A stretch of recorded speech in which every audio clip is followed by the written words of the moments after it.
Et oui, le piment normand avec Adrien Beltoise qui aujourd'hui va nous parler de sport. Bonjour Adrien. Bonjour Adrien. Bonjour, tout à fait Maxime, puisque cette semaine est nantie d'une double actualité sportive.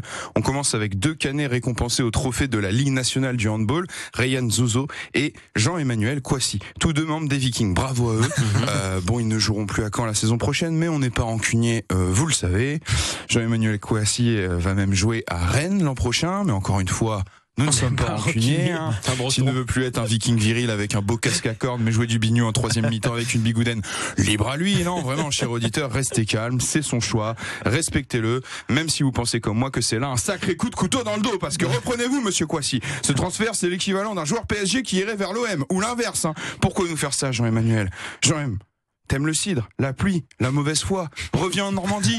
JM, on allait même à la maison. On te laissera même mettre du beurre de micelle sur tes tartines si ça te fait plaisir vraiment. Même si bon, on ne notera pas de l'idée que le lait ne sort pas salé du pied de la vache.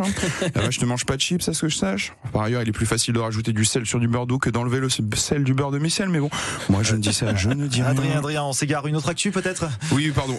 L'autre actualité sportive, ce sont les abonnements au CBC, Caen Basket Club, pour la saison prochaine, qui sont tous partis en seulement 6 minutes. Alors 6 minutes, ça paraît très court dit comme ça, mais je peux vous dire que pour le sportif de chambre que je suis, c'est pas si simple à atteindre. En tout cas, cet engouement des supporters est à l'image de la belle saison du club et de ses joueurs. Les seuls autorisés à mettre des mains au panier, on le rappelle notamment pour certains membres du cinéma français. Car sinon, vous connaissez la chanson « Jeune main, je dis l'un ».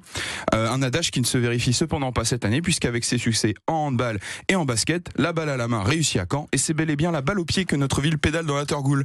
Mais on ne doute pas que le stade Malherbe fera des pieds et des mains pour revenir l'an prochain. Après tout, Manuel Valls fait bien son comeback en permanence. Adrien, vous semblez oublier une autre actualité sportive importante, le marathon de la Liberté. Oui, alors j'ai plutôt essayé de l'oublier, mais comment l'oublier? Car moi j'ai 35 ans, donc des potes qui préparent ce marathon, j'en ai une douzaine. Parce qu'à 35 ans, c'est écrit, soit tu fais un marathon, soit tu fais un burn-out. Et ça fait des mois qu'ils s'entraînent, des mois qui nous font chier à pas boire d'alcool et à répéter en boucle, à se coucher à 22 heures maximum, à nous pourrir les conversations groupées avec leurs statistiques Strava dont on n'a rien à foutre. Vraiment, c'est plus la sueur là dans leurs habits Kalenji qui vont sûrement se faire dessus plusieurs fois pour gagner un pauvre t-shirt et marcher en crabe jusqu'à juillet. T'as des hémorroïdes? Non Nadine, mais savais-tu que j'avais fini 462e à un marathon? Mais au moins après qu'il l'ait fait, ce sera terminé. Félicitations, on sera tranquille. C'est d'ailleurs pour ça qu'il s'appelle Marathon de la Liberté. Rien à voir avec 44, c'est pour nous les proches qui seront enfin libérés, délivrés des marathoniens.